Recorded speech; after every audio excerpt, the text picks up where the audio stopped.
Ada orang tanya apa no? Sektor perkhidmatan awam dan sektor swasta sekarang sejak kebelakangan ini mengambil pekerja status kontrak. Apa misalnya? Pekerja berstatus kontrak bukan sekarang. Dia bermula daripada 2012. Okey, begini dalam industri, satu, walaupun kita tak terkesan, tapi 2008 telah berlaku apa yang dipanggil sebagai sebagai recession. Tapi dia panggil benda tu tak recess. Dia panggil recession, tapi benda tu hanya kena pada sebahagian negara. Di mana dipanggil gelembung hartanah yang dipanggil sebagai prime, dia panggil subprima, krisis subprima. Di mana di Amerika, di Greece dan di Portugal. Telah berlaku di mana bank nak buat banyak untung. Dia suruh kita refinance rumah. Dan dia bayar rumah refinance pada harga yang lebih tinggi daripada pasaran. Orang tu beli rumah RM1 juta, ada loan RM800,000. Dia baru bayar 5 tahun. Bank panggil dia refinance dengan harga RM1 juta. Sebab bank nak tingkatkan kadar interest supaya bank dapat keuntungan dengan menawarkan pula lebihan tunai. Berarti, kalau dia pergi dekat satu bank, dia dapat lagi RM200,000 dengan refinance rumah dia. Jadi lebihan tunai yang ditawarkan oleh sektor perbankan telah menyebabkan banyak bank di Amerika, berlaku krisis perbankan di Amerika. Di mana itulah krisis perbankan yang telah menjatuhkan Lehman Brothers Bank. Bank yang dianggap besar dan paling perkasa. Bank Jew, bank Yahudi yang dianggap sebagai antara bank yang paling mapan, jatuh kerana krisis subprima. Krisis ni telah membankruptkan Greece. Greece jadi bankrupt tu. Yang saya puji Greece dalam keadaan bankrupt baru pulih, dia terima pelarian Islam daripada Syria. Hampir 80,000 orang berkampung di pulau-pulau berdekatan dengan Greece. Dan Greece bagi bantuan keselamatan kepada pendatang Islam daripada Syria yang lari masa perang 2012, ketika Greece pun masih lagi dalam paras ni. Nak hidup sendiri pun susah. Kena pula bantu pelarian yang lalu Mediterranean. Portugis hampir kena, tapi mereka dapat recover. Jadi Greece menjadi negara muflis. Impak dia datang kemudian. 2012 dah berlaku keperlahanan ekonomi. Begini. Apabila syarikat menawarkan VSS dan MSS, dia nak macam ni. Bila saya bagi tahu tuan-tuan, dulu kita ada kek yang besar. Bila kita ada kek yang besar, syarikat mula membuat apa yang dipanggil sebagai istilah dia panggil resizing. Pensizan semula. Pensizan semula ni dia tengok. Macam mana kita nak size ni? Syarikat nak halalkan ni, bagaimana mereka buang kumpulan senior. Dia nak sizekan semula. Dia kata syarikat yang sihat kalau ada 200 orang. Dia hanya ada satu CEO. Dia ada 5 GM. Bawah 5 GM dia ada 10 manager. Lepas tu semua pekerja biasa. Eksekutif dan ke bawah. Okay, jadi macam mana dia terpaksa cipta teori itu untuk kerana tahun-tahun yang lama bagi syarikat-syarikat yang telah berusia 20 tahun ke atas. Mereka telah mengambil lambakan kumpulan pengurusan kerana orang ni dah bekerja lama 10 tahun, dinaikkan jadi senior eksekutif. Senior eksekutif lepas habis semua dipaksa dinaikkan sebagai manager. Di tengah ekonomi okey, dia okey. Sampai 2013 ekonomi menguncup. Maka mereka telah menemui apa yang dipanggil sebagai kegemukan saiz dalam kumpulan pengurusan. Sebenarnya kegemuk saiz adalah istilah dalam pentadbiran untuk menyingkirkan jumlah pekerja yang kecil ya. Tapi mempunyai impak kewangan yang sangat besar. Berarti gaji manager ni kan 10,000. Jadi mereka kata mereka ada kegemukan. Jadi first round dia buang semua orang yang makan gaji besar dengan mengatakan bahawa mereka terpaksa buat kerana mereka telah menemui teori pengurusan ni. Maka ramai kena VSS yang pertama, manager and above. Buang satu. Dia buat lagi, tak puas 2008 dia buat lagi pada 2012, 2013. Selepas dia buat, untuk mengekalkan imej mereka sebagai syarikat yang pernah buang orang dan tawaran MSS dan VSS, mereka ambil lagi kesempatan dengan mengambil pekerja kontrak. Bila pekerja kontrak ni tuan-tuan, untung sebab kita tak satu, kita bayar gaji je. Mereka tak terikat dengan kita dari segi KWSP. Kalau HR kontrak, kita banyak orang bagi sekarang KWSP. Tapi banyak benefit yang lain dia tak dapat. Maka syarikat telah mengawal kos ke kos mereka dari segi benefit. Tapi dikerah betul-betul pekerja ni bekerja berdasarkan job description. Kan pekerja kontrak ni job description very loud and clear. Kena buat tu. Dari segi benefit, kerana awak ditawarkan kontrak, awak tak ada hak benda ni, awak tak ada hak benda ni, awak tak ada hak benda ni, tak ada hak lah semua. Dengan penafian hak tu dia mengurangkan. Sebab tu saya kata, tuan-tuan kena faham bagaimana kita nak berlagak sebagai pekerja. Ketika pekerjaan sudah pun sampai ke satu tahap, nak dapat kerja tetap ni adalah satu mimpi. Dulu zaman saya ni, ketika ekonomi berkembang, kita berpindah tempat kerja kerana kita ada impian. Duduk kat sini, kerja. Nanti kena nampak okey, rekod dah bagus, menang award, dipilih pekerja terbaik, CV dah cantik, pindah kat company satu lagi. Minta kenaikan. Kita buat macam tu dulu kan. Sekarang ni terbalik. Pekerjaan tu ada pun dah alhamdulillah, kerana kadar pengangguran dan juga julat penyediaan pekerjaan jurang dia sangat tinggi. Sebab tu kita ada 250,000 siswa Zah yang menganggur. Sebab tu saya bagi pada tuan-tuan, dia bukan penyakit baru. Dia dah dibawa daripada 2012, 2013 sampailah 2019. Lepas tu terhenti sekejap kan, pasal kita COVID, orang pergi sektor gig ekonomi apa semua. Kemudian kita buka balik. Bila buka balik, dia sambung penyakit lama. Sebab dia nampak, wah ini cara mudah. Sebab saya kata apa, telah datang satu teori yang mana dia kata cost control is profit. Mengawal cost adalah satu keuntungan. Berarti tak perlu lagi, kan sekarang nak dapat kek ekonomi daripada luar payah. Nak jual iklan payah, nak jual produk payah, nak jual semua payah, kan keperlahanan ekonomi. Apa yang mereka buat adalah cantas kos daripada dalam. Pencantasan kos ni menyebabkan kalau mereka ambil pekerja dengan menggunakan persekitaran yang dah ada, kan ramai orang buat kerja, ya, kan ramai orang kena buang kerja. Kau dapat kerja kontrak, kau kerja lah. Aku tengok pak saudara kau. Kerja 15 tahun pun buang, sekarang nak pergi minta kerja, nak dapat separuh gaji lama pun tak boleh. Kerana runut tu telah di-banner ketika berlaku recess 2013 sampai 2019, runut tu sambung lagi sekarang. Dia panggil mitos. Dia panggil mitos persekitaran. Sebab sekarang ni saya kata electory. Kerana kita semua hidup dalam electory. Ketidakpastian persekitaran. Persekitaran kita ni kerajaan kena masuk campur macam mana? Nak menyihatkannya semula supaya semua orang tak boleh mengguna apa yang disebut sebagai mis. Kesan daripada electory. Istilah dia ALEA-TORY, electory. Ketidakpastian sosial. Bila ketidakpastian persekitaran ni terus hidup dan dia mencipta mitos. Dia membolehkan majikan sentiasa mengatakan, jawatan awak gaji kontrak. Yang sebenarnya untuk saya orang lama, saya dah tahu mitosnya dibina daripada 2012. Di mana apabila datang satu kaedah pengurusan yang mengatakan bahawa cost control is a profit. Jadi orang yang duduk dekat HR pun dapat KPI. HR dah tak ada masa dah nak keluar surat-surat amaran sekarang. Semua benda ada tentang cost cutting. Allowance tu dipotong, ini dipotong. Semua kita dengar dalam pemotongan. Kemudian kita diberi satu mitos yang lagi baru. Di mana kan dalam pasaran ramai orang sekarang yang berada dalam pembuangan kerja. Mereka dijadikan kayu rujuk. Tengok berapa ramai orang. Kau dapat kerja, kontrak dah kira bagus. Sebab ramai orang tak ada kerja. Kan sekarang dalam data kita 670,000 lebih. Kalau saya dah tengok data waktu kita bentangkan kadar pengangguran tahun lepas, kan, kita berjaya menutupnya pada 3.6. Jadi 700,000 saya baca dalam 670,000. Saya tak boleh tengok semua angka. Tapi 670,000 paling dekat saya boleh buka. 670,000 kita ada pengangguran. Daripada 670,000, 250,000 adalah graduan fresh yang dah habis tamat belajar tapi tak dapat kerja. Lepas tu dengan lambakan lagi, mereka yang datang dengan pengalaman dalam industri pelancongan jatuh. Pasal pelancongan collapse masa COVID. Mereka yang datang dari pemacam industri jatuh. Orang ni semua tak boleh balik bekerja.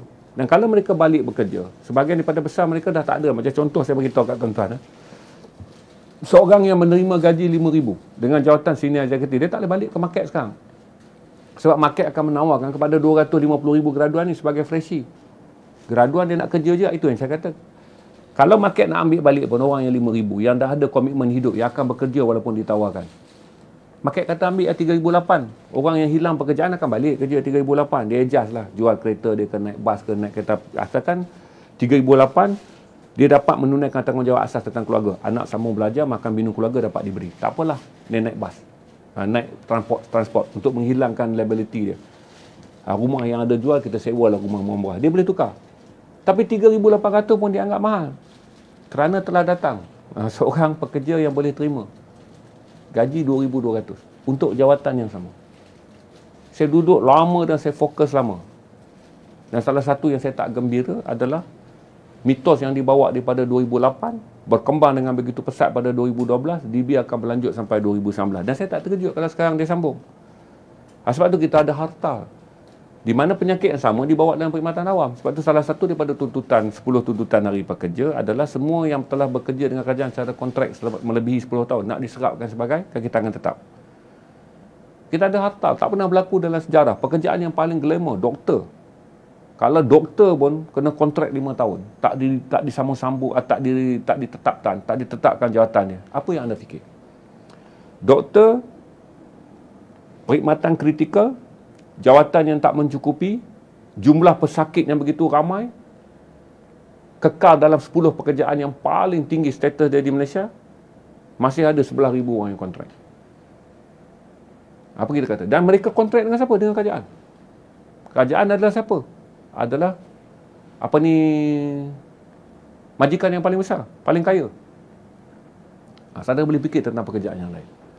Kalau mitos yang sama boleh wujud, kan kita kata bukan mitos lah. Saya kata sekarang ni bila sampai kerajaan kata kalau nak serapkan semua jadi doktor tu, kita dah serapkan itu hari 3 bilion. Jadi kata menterinya, kerajaan tak boleh nak ambil semua sekarang. Walaupun hartal meningkat kerana doktor dah dapat big picture dia waktu COVID yang mereka berkembang, berjuang semua, lepas tu masyarakat dah iktiraf, masyarakat dah faham kerja doktor. Maka di tengah-tengah pengiktirafan masyarakat, doktor pun nak juga. Sekarang ni kami dah ada satu masalah dan waktu sama masyarakat mengiktiraf kami kerana sumbangan kami di mana jenama doktor telah dibina dengan baik waktu COVID. Mereka nak tuntut. Tapi kerajaan masih tak boleh bagi. Saudara boleh bayang. Kalau pay master yang besar macam government pun tak boleh menyerap masuk doktor dan terpaksa melakukan berdikit-dikit. Apalah lagi benda yang ada dalam private sector. Semua orang akan ambil mitos yang sama, hantu yang sama. Kalau dulu saudara pergi kan, masa Taman Hatu Komkom, saudara pergi. Taman daripada kampung India, kampung Gandhi sampai kampung Lindungan. Bawa masuk sampai kampung Melayu, kampung Medan dengan kampung Datuk Arun Betul kan? Taman Datuk Arun situ. Tak mau keluar. Semua percaya hantu Komkom yang sama. Kita pun tak lalu pula. Alamak, kau Taman Medan. Tak apalah, dia pun tak keluar, kita pun tak pergi. Sebab mitos hantu. Jadi mitos yang sama. Sama ada mitos tu, tapi mitos tu dia datang dengan angka. Jadi selagi kerajaan masih lagi juga menjadi sebahagian daripada pemegang apa yang dipanggil istilah kontrak. Kita tak terkejut kata dia merebak sampai ke sektor swasta. Sampai ke semua tempat orang menggunakan pekerja kontrak. Saya salah satu benda yang paling saya sedih adalah kita mengeluarkan, saya running newsroom. Kalau dia kata running office hour tak apa. Dia kontrak, dia kerja dalam bahagian HR, dia kontrak dia bahagian admin. Dia datang 9 pagi, 5 petang dia balik. Tapi mereka kontrak dah masuk ke dalam newsroom. Yang waktu pekerjaan dia tak boleh saya nak penuhkan mengikut syarat tu. Saya kata tutup newsroom kalau kita follow syarat baru 5 hari bekerja 9 jam. Yang sekarang ni jadi pertikaian kan. Tapi nasib baiklah wartawan bila mereka masuk. Mereka dah faham. Apa saja yang bersangkut dengan 9 jam adalah mitos. Kerana kita dah membina bahawa kita sedang berkhidmat kepada negara di mana pembaca dan juga kita punya masyarakat memerlukan perkhidmatan kita 24 jam. Kita kena ready. Tapi kalaulah hari ni masuk tiba-tiba newsroom berubah, saya kena implement 9 jam. Berarti saya perlu tambah orang banyak. Shift kena buka 3. Shift kena 3 buka. Macam sekarang kan, saya beritahu pada saudara. Apa saja yang berlaku di Sudan, office hour kita dah tutup. Berarti saya kena buka shift untuk monitor story Sudan. Supaya tuan-tuan yang nak tahu tentang perkembangan perang, saudara nak tengok ekonomi apa semua, demand dah jadi tinggi. Waktu kita lena, ekonomi Amerika baru bermula. Sebab kita ada julat perbezaan jam 12 ke 13 jam. Kita dengan UK ada julat waktu 8 jam. Menjadikan newsroom akan lebih aktif kerana masyarakat Malaysia lebih internasional. Nak membaca kandungan-kandungan yang baik. Berarti, dan penggunaan kita punya media sosial sekarang ni hanya menunjukkan tanda-tanda penurunan selepas 2 pagi. Berarti pukul 9, 10, 11, 12, 1 malam tu orang tengah hit news. Di bawah skill lama, kita gerakkan bilik berita dengan melihat trend rakyat Malaysia menonton berita pukul 8 di TV. Sekarang orang Malaysia 8 ya. Yang mana yang alim masih lagi berzikir, memanjangkan solat maghrib untuk mendapat rahmat hingga dah bawa ke pergi pintu isyak. Jadi pukul 8 tu dah jadi, kata saya pergilah, kata pukul 8 orang tengok berita, bila bang? Dah habis dah. Tak ada dah orang tengok berita pukul 8. Tuan-tuan masuk ke media sosial, saudara mula scroll news 11 malam. Sambil tengok Seoul, saudara baca lah sikit ekonomi. Apa tu, screen Seoul, jumpa pula yang saya kata visual buka buah. Saudara tengok pula. Apa tu, saudara pergi lagi pula, ikut pula, follow kan, bergaduh banyak artis kan. Sepatu pun bergaduh, Sepah 3 pun bergaduh, Sepah 4 pun bergaduh. Saudara pun, pukul 2 baru penurunan. Menjadikan, macam mana kita nak balik pada trend 9 jam bekerja, 5 hari seminggu. Jadi saya kesian kerana kebanyakan mereka masuk dalam newsroom ni, dia terkenalah culture. Budaya di mana bekerja dalam waktu yang sangat panjang. Dan mereka pekerja kontrak. Jadi, cara dia tuan-tuan, bila mereka MC dia limit. Ataupun mereka dah letih nak cuti. Saya kenalah buat surat di cover, saya nampak mereka bekerja kuat tuan-tuan. Jadi isi satu form, yang dia tak cuti, saya hutang hours dengan dia.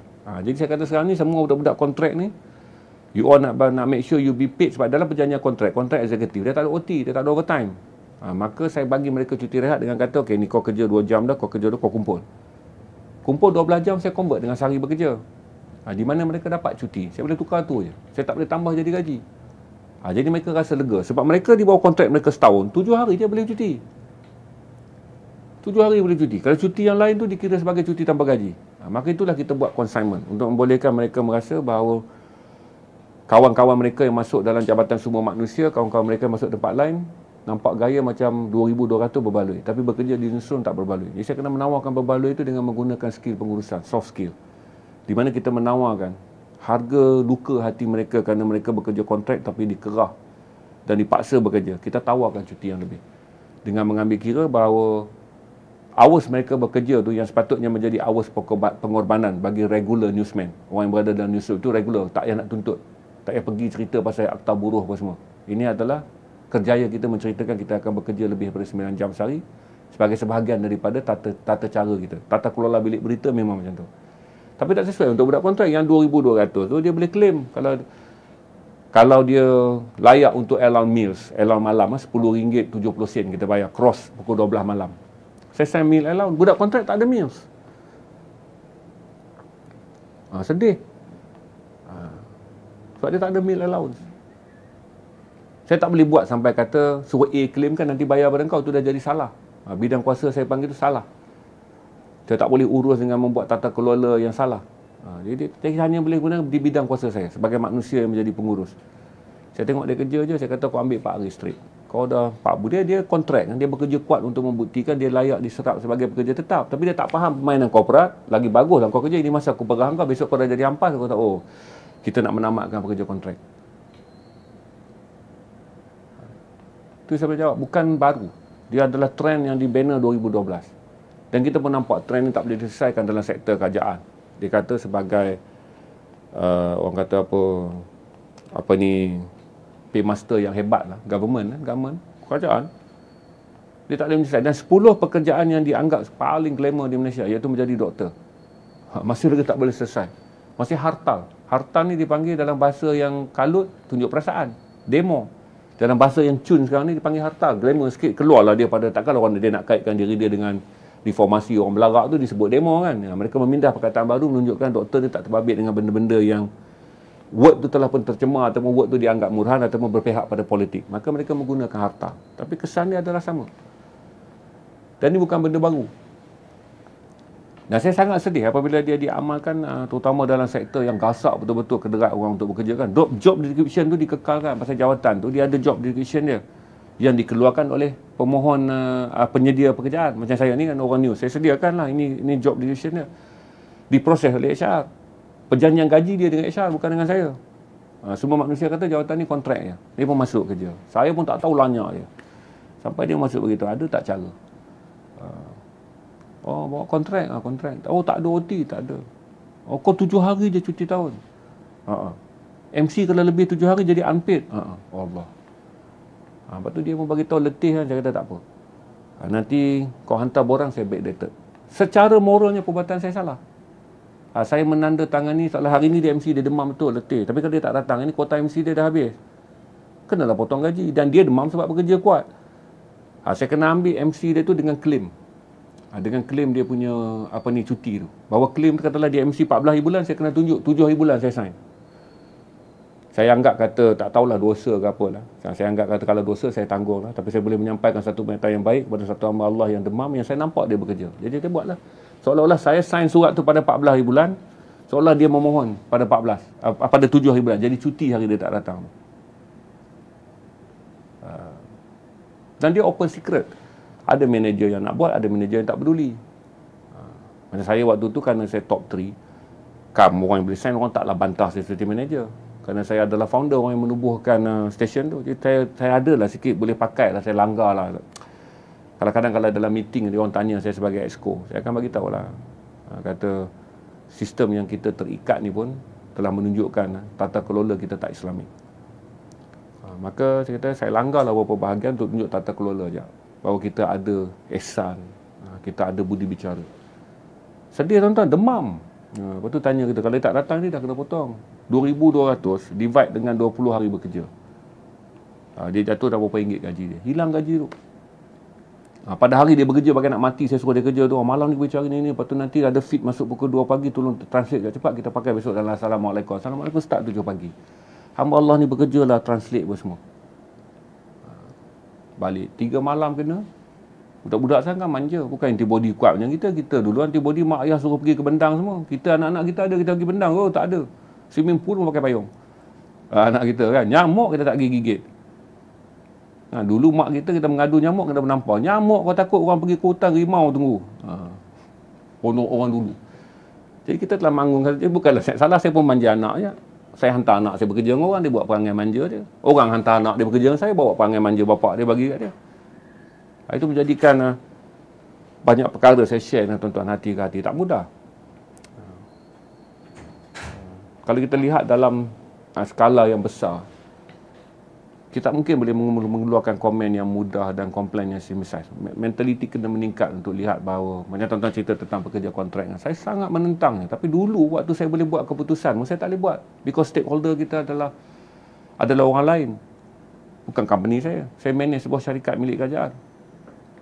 Kita kata, kalau tak nak bagi kontrak penuh. Berarti dia dapat semua. Cuma kita renew tahun ke tahun. Tak boleh. Dia kata itu dah macam permanent. Dia ada dasar pula buah bicara yang diperkenalkan oleh sumber manusia. Dengan mengatakan itu dah macam permanent. Saya kata pelik lah juga.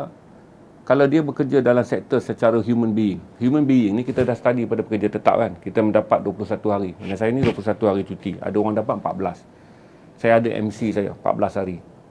Jadi saya kata as a human being, benda-benda macam ni pun ditarik. Kalau monetization dah lah, saya kata yang mana kita boleh subsidi kan. Di mana tiada kerugian tunai yang nyata. Tak boleh, because cost cutting diperkenalkan. Hari dia tak datang lah kita cost cut kan. Sebab cost cutting diperkenalkan, maka konsep HR ni pun dia nak cost RM70, RM80 dia masuk dalam kiraan. Di mana bila orang tu tak datang sehari, potong RM80. Yang saya kata dia tidak memberi apa-apa impak pun kepada pertumbuhan syarikat. Dalam menggambarkan syarikat adalah majikan yang zalim. Dengan memberikan orang yang bekerja kuat pada kita. Lepas tu hari yang dia teruk, kita tak faham dia. Hari yang kita minta dia faham syarikat, kita suruh dia bekerja. Tapi hari ke-8 dia MC tu, dah jadi unpaid pula. Unpaid leave. Itu saya boleh share. Saya tak. Sebab saya sangat bersimpati pada harta doktor perubatan. Tapi kita dah nampak waktunya pula tak betul.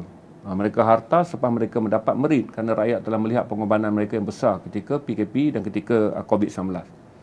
Nak jadi pula dia tuntut pun pada zaman kerajaan pula pun koceknya tak besar, kantungnya tak besar. Kalau pekerjaan yang dianggap 10 yang paling glamour di dunia dan 10 paling glamour di Malaysia pun masih lagi ada harta. Tuan-tuan boleh bayanglah pekerjaan-pekerjaan tak glamour. Sekarang orang bawa kat saya, orang bawa e-hailing cerita kat saya kan. Dia orang kena potong markah macam tu je. Potong, saya kadang-kadang tengok lagi zalim muncul lagi majikan-majikan hailing ataupun kita panggil digital ni. Yang kita pun tak tahu siapa majikan kita.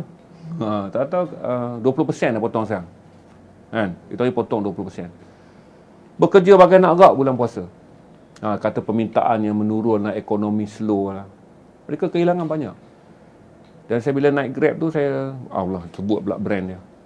Bila saya naik e-hailing ni, kita pun bagilah telinga sikit kan. Kita faham lah dia orang bawa kereta. Saya tanya, Joe daripada pukul berapa bawa? 8 pagi. Kalau saya naik pukul 1 tengah hari, saya tahu dia dah 5 jam dalam kereta. Dia memerlukan seseorang untuk mendengar tekanan dia 5 jam. Dengarlah. Gini. Dulu saya bawa 10 jam sudah boleh balik. Brother, now saya kena go for 14 hours. Kan? Saya tanya ada berapa anak? Ada 2 anak. Masih sekolah? Jadi kisah-kisah kesedihan tentang apa yang dipanggil sebagai hilangnya nilai manusiawi dalam pekerjaan makin menekan. Dan apabila datang recession tahun 2012 lah, kita mula menjadi benda-benda yang kita sebut cost cutting. Part of profit is cost cutting. Saya tak setuju langsung. Di mana kita mengambil jalan mudah, merendahkan premium insurans, memotong sokongan biaya perubatan, mencari ruang-ruang, tak ada hari keluarga, tak ada apa dah, tak ada hadiah anak-anak petugas yang dapat SPM bagus, PMR bagus dah tak ada hadiah. Tertarik semua welfare. Majlis buka puasa pun tak ada, kau makan-makan lah, tak makan sudah lah. Kalau nak pergi masjid, banyak majlis je. Macam gitu. Saya datang dalam industri ni ketika 30 hari puasa ada makanan. Ketika bonus dan air gracia disatukan. 2+1 kita panggil. Kita berkelahi pada waktu tu nak tambah berapa bulan bonus. Di utusan ni demonstrasi adalah menuntut jumlah tambahan bonus. Nakkan bonus 3 bulan dan nakkan air gracia 1,5 bulan. Tiap-tiap tahun Kesatuan bergaduh pasal itu je. Dipanggil sebagai berebut keuntungan. Sekarang nak dengar bonus pun dah tak dengar tuan. Dah tak dengar. Syarikat kata duit raya je, tak berani sebut bonus. Duit raya okeylah 200 banyak. Itu pun bagi ke tak bagi? Kan kena bos-bos yang garang sikit kan. Bonus pada apa kau? Aku bagi kau duit raya pun dah kira bagus. Dapat duit raya 200. Selalunya duit raya menyelamatkan lah. HR akan bagi nasihat, umumkan duit raya, kita tak ada ikut PAR. Kalau kita umumkan sebagai apa pun, nanti kena ikut PAR, manajernya lain, pekerja bawahnya lain. Bagi duit raya 300, 500. Itu saya share dengan tuan-tuan. Saya kata dia bukan perkara baru. Dia adalah lanjutan daripada 2012. Apabila langkah-langkah BSS, MSS dan apabila datang satu teori pengurusan bahawa cost cutting is part of profit. Kalau saudara lihat sekarang, bila saudara tengok sekarang, langkah-langkah yang boleh menyebabkan saham naik. Ini langkah-langkah yang boleh menyebabkan saham naik. This public listed company, bila dia mengumumkan saja pengstrukturan kos. Dia umum ni pengstrukturan kos, dia orang nak kecilkan dia punya kos operasi. Mereka nak buat pembangunan, saham mereka akan naik sebab mereka dia akan lebih profitable. Jadi orang tengoklah kan annual report dia last year dia untung 7.5 700 juta. Dengan langkah-langkah pengstrukturan dia kata apa, dia tak ikut tahun yang dia tahun lepas tu, dia ikut tahun ke depan di bawah cabaran ekonomi. Berarti setiap kali mereka membuat pengstrukturan dengan mengekalkan kapasiti perniagaan yang luas tetapi mengurangkan pasukan kerja, setiap kali dah saham mereka naik. Kerana pelabur yakin dengan pengstrukturan ni akan ada lebihan keuntungan. Kita mungkin mendengarnya sebagai sesuatu yang tidak popular, tapi dalam komuniti kecil mereka akan nampak di semua profitable. Jadi saham mereka melambung.